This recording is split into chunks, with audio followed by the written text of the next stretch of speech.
ओम शांति। आज के वरदान, बाप दादा के वरदान अपने मीठे बच्चों के प्रति। डेट 5 जुलाई 2026।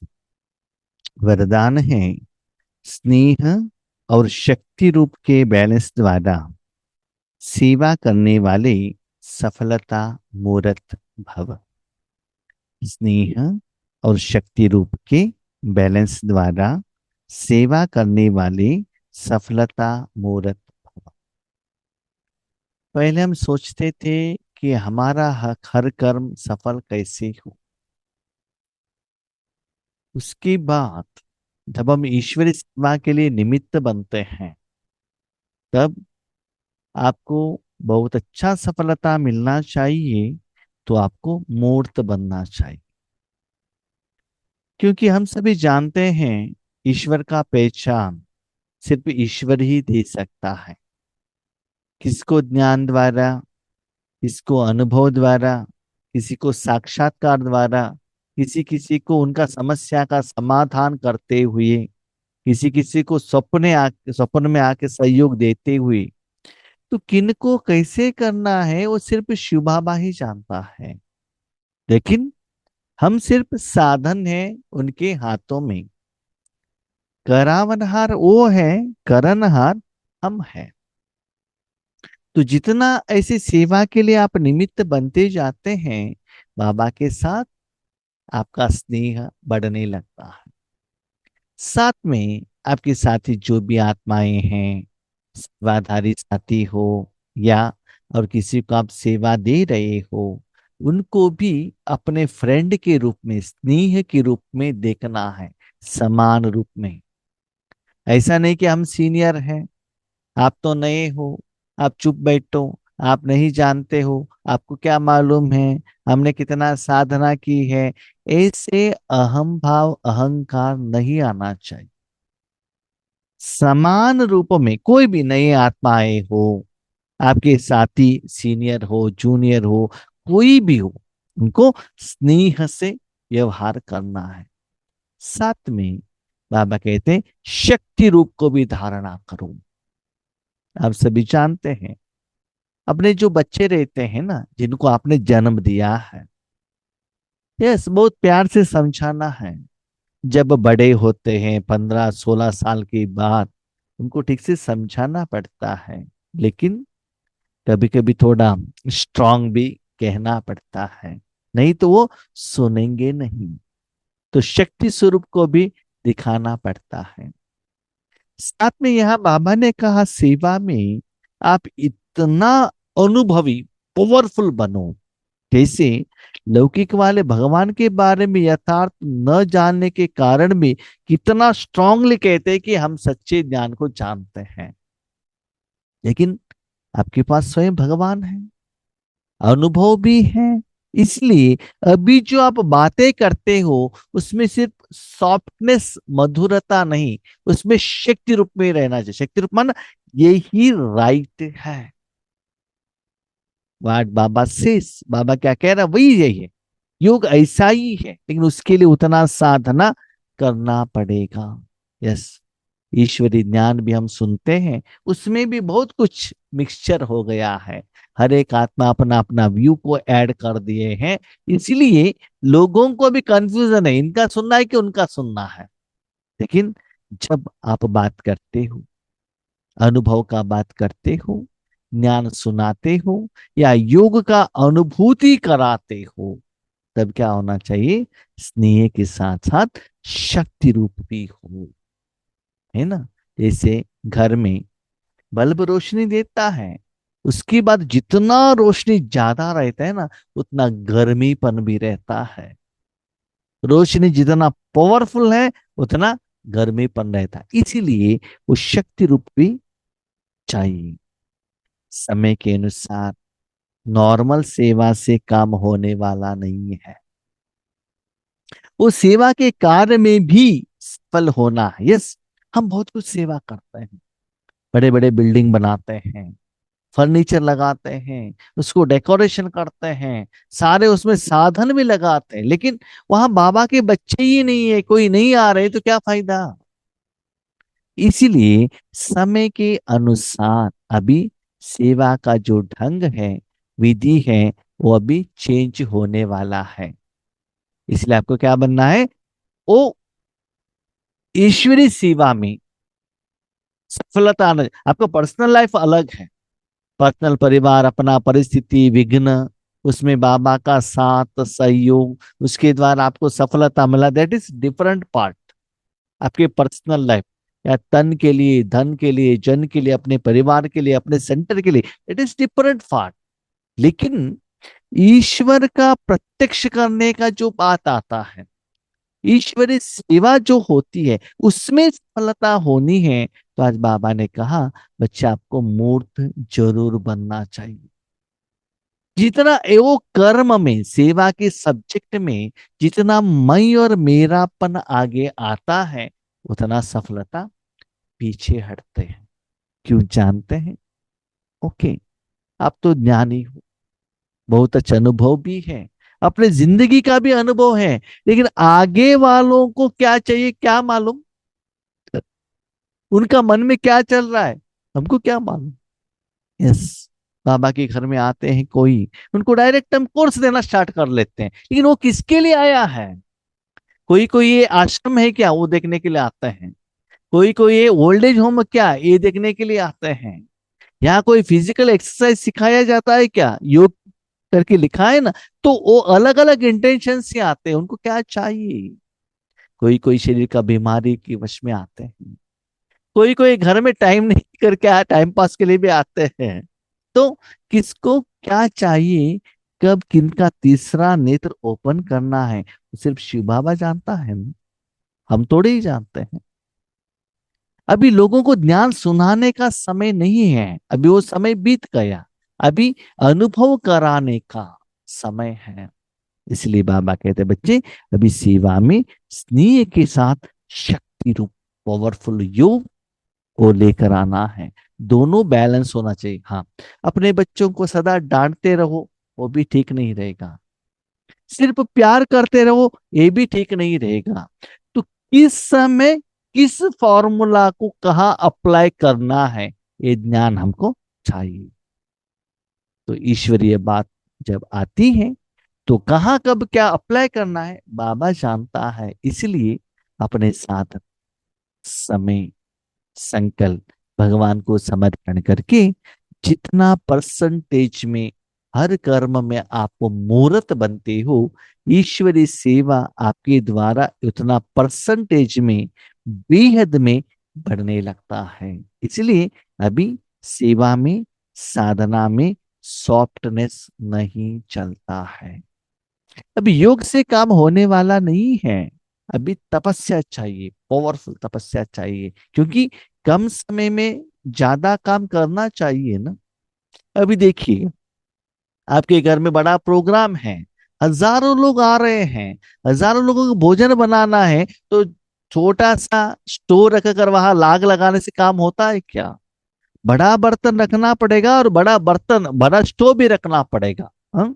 आपके घर में जब सिलेंडर लगाते हैं, 1 महीना 1.5 महीना आ जाता है, लेकिन शादी के घर में सिलेंडर आधा दिन में खाली हो जाता है। क्यों? उतना वॉल्यूम का गैस वहां प्रोडक्शन होता है और भोजन बनता है, और उतना क्वांटिटी में भी लोग भोजन खाते हैं। तो यहां भी भविष्य में आपके सामने ऐसे करोड़ों आत्माएं, पंच तत्व आने वाले हैं। साथ में वातावरण को भी आपको प्यूरिफिकेशन करना है। उसमें में आपके कर्म, वो ईश्वरी सेवा सफल होना है, तो अभी से आपको मूर्त बनना पड़ेगा। जैसे एक आंख में बाप का स्नेह और दूसरी आंख में बाप द्वारा मिला हुआ कर्तव्य सदा स्मृति में रहता है। एक आंख माना, एक बाबा के साथ प्यार। कब प्यार? मैं और बाबा रहता हूं तो बहुत प्यार से रहना, लेकिन जब सेवा का बात आता है, उतना ही सीरियसनेस। इसे समझ लीजिएगा, सेवा केंद्र पर हम जाते हैं, सेवा का बात आती है, उतना ही सेवा का जिम्मेदारी लेकर सेवा की तरफ ही अटेंशन आपको रखना पड़ता है। ओके, सेवा कंप्लीट हुआ, सफलता हुई, उसके बाद ईश्वरीय परिवार वाले मिलकर बैठकर आराम से क्या करना, बातें करना, मसाले पूरी बना के खाना, गोभी मंचूरी बना के खाना। वो कब है?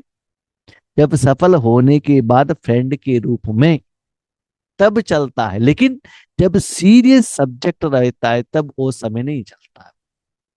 जैसे आप जानते हैं लौकिक में भी आपके घर में प्रोग्राम है, तब आप अपने शरीर के बारे में, नींद के बारे में, टैबलेट के बारे में, अपने शरीर के भोजन के बारे में आप अटेंशन नहीं देते हैं। अटेंशन किसमें देते हैं? जो लोग आए हुए हैं उनको कुछ कमी न महसूस हो, उस समय वो जो कर्म है उसके तरफ हम ज्यादा अटेंशन रखते हैं। इसलिए बाबा कहता है बच्चे, जब स्थूल सेवा हो, मनसा सेवा हो, वाचा सेवा हो, या धन का सेवा हो, सेवा का बात आता है तो मेरा कर्तव्य है, मुझे करना है। यस, आप माँ के घर में गई, माँ अकेले थी, भाई थे, ओके, उस समय आराम से बैठकर पाँवों के ऊपर पाँव बैठ करके भोजन करो, वो स्नेह। लेकिन जिस दिन आपके माँ के घर में कुछ प्रोग्राम है आपका भाई का, उस समय भावों के ऊपर पाँव बैठकर करने का नहीं, जिम्मेदारी लेकर जो भी वहां कर्म है वो आपको करना पड़ेगा। इसलिए बाबा कहते हैं राजयोग में बाबा के साथ रूहानी रूप में आप आपस में बातचीत करते हो, ये दोनों होना चाहिए। स्नेह, बाबा ये दे दो, वो दे दो, शांति दो, सुख दो, ये सिर्फ अपने के लिए मांगना नहीं, साथ में उतना ही सीरियसली ईश्वरीय सेवा, विश्व कल्याण का सेवा, उस जिम्मेदारी भी सदा अपने ऊपर लेना पड़ता है। सेवा के क्षेत्र में उतरते हैं तो हमको भी बाबा ने ऐसे एक पाठ दिया है कि हमारे जो सेंटर का निमित्त बहन जी है ना, उनके साथ ज्यादातर हम उनको कार में लेकर जाते हैं अलग अलग सेवा पर। नहीं तो नेशनल लेवल स्पीकर होने के कारण ट्रेन में, एयरपोर्ट में ड्रॉप करना पड़ता है। जब हम आपस में बैठते हैं ना, हम फ्रेंडली बात करते हैं। लेकिन उसके बाद जब सेवा केंद्र का सेवा हो और कोई भी सेवा हो, तब सेवा में सीरियसनेस, तब पर्सनल हिस्स भी नहीं रहता है। इवन हम जब सेवा में हैं, पीछे हमारे सेवा केंद्र का जूनियर टीचर बैठे हैं, उस समय वो फ्रीली बातें करते हैं। लेकिन जब वहां पब्लिक आए हैं, सेंटर का स्टूडेंट्स आए हैं, उस समय विथ रिस्पेक्ट हर एक आत्मा को, टीचर्स बहनों को, उस समय सीरियसनेस, उस समय कॉमेडी नहीं चलता है, नो सॉरी, उस समय मजाक नहीं चलता है, नो, उस समय जो कर्म करना है उसमें फुल सीरियस। तो किस समय सीरियस रहना है, किस समय स्नेह में रहना है, ये दोनों हमको मालूम रहना चाहिए। जब सेवा का बात आता है तब स्नेह काम नहीं चलता है।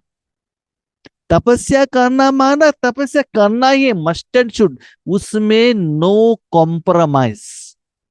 मैं कहता हूं यहां भी ईश्वरी सेवा में जब आपको स्पॉटलाइट किया गया है, हुएवर इट में भी, उनको नींद आया है, मैं तुरंत स्पॉटलाइट चेंज करता हूं। आपने पीछे से कितना भी सेवा किया हुआ हो, वो मुझे मैटर नहीं करता, क्योंकि ईश्वरी सेवा पहले प्रायोरिटी है। ओके, कभी कभी मुझे भी नींद आ सकता है, मुझे मालूम नहीं रहता है, उसमें ऐसे हो गया तो मैं कहता हूं ऐसा है तो आप अपने लिए स्पॉटलाइट कीजिएगा, मुझे कोई प्रॉब्लम नहीं है। क्योंकि ईश्वरीय सेवा में कभी रुकावट नहीं आना चाहिए, नो कॉम्प्रोमाइज, उसमें बी सीरियस। इसलिए आप जानते हैं नाइट का क्लास 9 बजे है तो भी 8:35 को ओपन होता है, बी सीरियस। लेकिन एक बार हो गया, उसके बाद 5-10 मिनट और कोई भी हो गया तो हो सकता है। मैंने अपनी जिंदगी में ये भी देखा है। अभी देखिए, ये जो बाबा ने टाइम टेबल दिया है ना, उसको हम परफेक्टली रेडी होते हैं। कभी कभी कोई कहते हैं भाई जी आपसे बात करना है कंप्यूटर से या मोबाइल से, 8 बजे आप मिलेंगे क्या? मैं कहता हूँ हाँ। लेकिन कभी कभी मैं ज्वाइन होने में, ओपन करने में 8:05 8:10 हो जाता है। लेकिन जब ये सिस्टमेटिक जो ईश्वरीय सेवा रहता है उसमें परफेक्ट एंड पंक्चुअल, ये चाहिए, ये बाबा कहते हैं। तो स्नेह का बात, पर्सनल बात अलग है, सेवा का बात अलग है। तो बाबा कहते हैं वो सफलता में ये दोनों साथ साथ में रहना चाहिए। ऐसे स्नेही मूर्त के साथ साथ अभी शक्ति रूप भी बनो। यस, आपके लिए बात कर रहे हैं, स्नेह में बातें करो, लेकिन जब मेरा पर्सनल अनुभव स्पॉटलाइट होता है उस समय मैं बहुत सीरियस और डिसिप्लिन में रहता हूं। उस समय मैं बाबा से ज्यादातर बात नहीं करता हूं, किसी की कुछ रिक्वेस्ट भी मैं बाबा को सामने नहीं रखता हूँ। सिर्फ उस समय फुल सीरियसली, मन 100%, 100% सदा नहीं होता, मैक्सिमम निसंकल्प रूप में बाबा को समर्पण कर देता हूँ। बाबा जैसे चाहिए वैसे आप यूज करो, क्योंकि अभी वो पता चल गया कि बाबा अभी इस तन को, इस मन को यूज करना चाहते हैं। जब हम अमृत वेले योग पर बैठते हैं ना, जब तक स्पॉटलाइट होने तक मेरा पर्सनल उस दिन का प्रोग्राम प्लानिंग और किसी ने कुछ कहा है वो सभी मैं कह देता हूँ। उसके बाद जब स्पॉटलाइट होता है उस समय सिर्फ योग के बिना और कुछ भी नहीं रखता हूँ। तो ये सारी बात बाबा हमको कह रहे हैं। तो स्नेह मूर्ति भी बनो, शक्ति रूप भी बनो। जब उनको स्थूल रूप में पालना देना है तो स्नेह से पालना करना, लेकिन साधना में, तपस्या में, पुरुषार्थ में, सेवा में शक्ति रूप बनना ही है। यस, छोटे बच्चे आइसक्रीम खिलाना है, पहले खिलाओ, नो प्रॉब्लम। वीकली वंस उनको घूमने के लिए लेकर जाना है, लेकर जाओ, नो प्रॉब्लम। लेकिन पढ़ाई जरूर करना, उस समय शक्ति रूप बनना पड़ेगा। आपको हम सहयोग देंगे, लेकिन जो मेन प्रायोरिटी है उस समय आई एम सीरियस, ये करके देना ही पड़ेगा। इसे भी आप जानते हैं। ऐसे ईश्वरीय सेवा में भी मन से आप इंडिपेंडेंटली रेडी होना चाहिए। बाकी लोग उतना सीरियस है या नहीं है, उससे आपको कुछ लेना देना नहीं है। मैं ये भी देखता हूँ हमारे इस ग्रुप में बहुत सारे लोग अब्सेंट डालते हैं, लेकिन वो इंफॉर्मेशन ही नहीं देता है। वो क्या करते हैं, वो मेरा काम नहीं है। लेकिन मुझे जब नहीं होता है, मैं जिनको भी, मैं ज्यादातर सभी को इन्फॉर्म करता हूँ, देखिए ऐसा है, मैं नहीं रहता हूँ, थोड़ा देख लीजिएगा। लेकिन वो मैं उनको कंपल्शन नहीं डालता, वो उनका अप्लीकेशन है, उनका इंटेंशन है, उनका इच्छा है। तो ये बाबा कहता हम जैसे चलते हैं ना वैसे बाकी लोग रहते हैं। बाकी लोग रहते हैं कि नहीं रहते वो मुझे कुछ लेना देना नहीं है, लेकिन मुझे परफेक्ट रहना है, ये बाबा हमको सिखाते। इसलिए अभी पुरुषार्थ में, सेवा में सॉफ्ट कॉर्नर नहीं चलता। साधना में भी शक्ति रूप चाहिए। स्नेह के साथ साथ शब्दों में ऐसा जौहर हो जो किसी का भी हृदय विदीर्ण करते। यस, कभी कभी बाबा स्तन द्वारा ज्ञान सुनाता है ना, वो तो हंसी मजाक का भी ज्ञान सुनाते हैं। 2 मिनट हंस लिया, तीसरे मिनट में इतना स्ट्रांग बनते हैं, सब लोग उठकर खड़े हो, क्या हो गया है। इतना उस वर्डिंग में इतना पावरफुल स्ट्रांगनेस रहता है, जैसे रहता है कि थप्पड़ लगा दिया, ऐसे उस वर्डिंग में उतना पावर, शक्ति रहता है। तो ये दोनों चाहिए। स्नेह में, अपनापन में रहो, एग्जाम्पल दो। वहां जो सर्कुलेशन सराउंडिंग में जो भी है उसके हिसाब से थोड़ा कॉमेडी करो, लेकिन सीरियसनेस भी, पंक्चुअलिटी भी, परफेक्टनेस भी चलना चाहिए। अलबेलापन नहीं चलता है।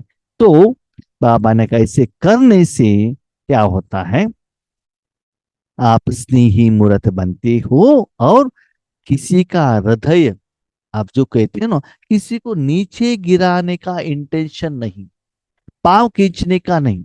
जब आपको माइक दे दिया, अभी आपको एक चांस है उनको बहुत अच्छा रूप में गुस्सा करने का, क्योंकि ऑपोजिशन नहीं आ रहा है, ऐसे नहीं। तो बाबा ने इसलिए एक नेक्स्ट एक आत्मा एग्जाम्पल दिया।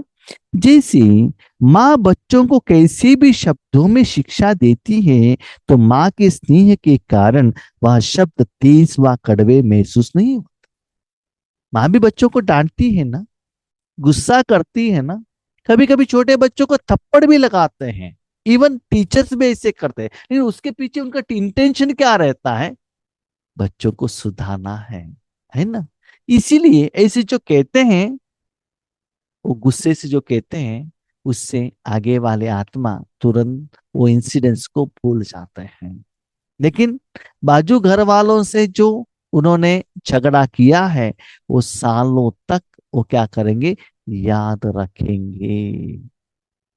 लेकिन माँ बच्चों का जो रिलेशनशिप, वो एक दूसरे को भूल जाते हैं। लेकिन पहले जमाने में वैसा था, लेकिन आज जमाना चेंज हो गया है। आप बच्चों को जितना भी करो ना, वो याद नहीं रखते हैं वो लोग। एक दिन आपने जो गुस्सा किया, वो भी बहुत अच्छा याद रखते हैं। आपने गुस्सा किया ना, आपने ऐसे किया ना, अच्छा ही 99 करो, वो याद नहीं रखते हैं। ये एक आपने नहीं करके दे दिया ना, वो पक्का याद रखते हैं। है ना, इसलिए बाबा कहते हैं उसका पीछे का इंटेंशन इज वेरी इंपॉर्टेंट। क्या बाबा हमको डांटते नहीं है? जरूर डांटते हैं, लेकिन सॉफ्ट कॉर्नर में कहने से आप नहीं मानते हो, इसलिए तो डांटना पड़ता है ना। इसलिए बाबा कहते ये दोनों चाहिए। ऐसे ही ज्ञान की जो भी सत्य बातें हैं, उन्हें स्पष्ट शब्दों में दो, लेकिन शब्दों में स्नेह समाया हुआ हो तो सफलता मोत बन जाए। सदा मैं बाबा का हर वर्डिंग को मेरे जिंदगी के साथ कंपैरिजन करता हूँ। बहुत सारे आत्माएं कहते हैं भाई जी, आप जो ज्ञान सुनाते हैं ना, और किसी का मानते ही नहीं है। आप जो कहते हैं वही ठीक है, किसी का आंसर आप एक्सेप्ट ही नहीं करते हैं। स्पेशली अभी जो कन्नड़ा का क्लास चलता है, उसमें क्वेश्चन एंड आंसर जैसे चलता है, आंसर देते हैं। इवन सेवा केंद्र में भी जहां भी जाते हैं आंसर देते हैं, लेकिन वो ठीक है तो एक्सेप्ट करेंगे, नो प्रॉब्लम। ऐसा नहीं है आप हर टाइम गलत है, ऐसा नहीं है। लेकिन आप जो भी कहते सॉरी, वो हम एक्सेप्ट नहीं करेंगे। जो कुछ मुंह में आ गए वो कह दिया, नहीं वो ऐसा है मन ऐसा ही है, लेकिन उन्होंने ऐसे कहा, इन्होंने ऐसे कहा, सॉरी। किसी ने कुछ कहा उससे मुझे कुछ लेना देना नहीं है। मुझे बाबा ने ऐसे कहा है, ऐसा ही है। भक्ति मार्ग में क्या कहा, भगवत गीता में क्या कहा, शास्त्रों में क्या कहा, सीनियर भाई बहनों ने क्या कहा, नो।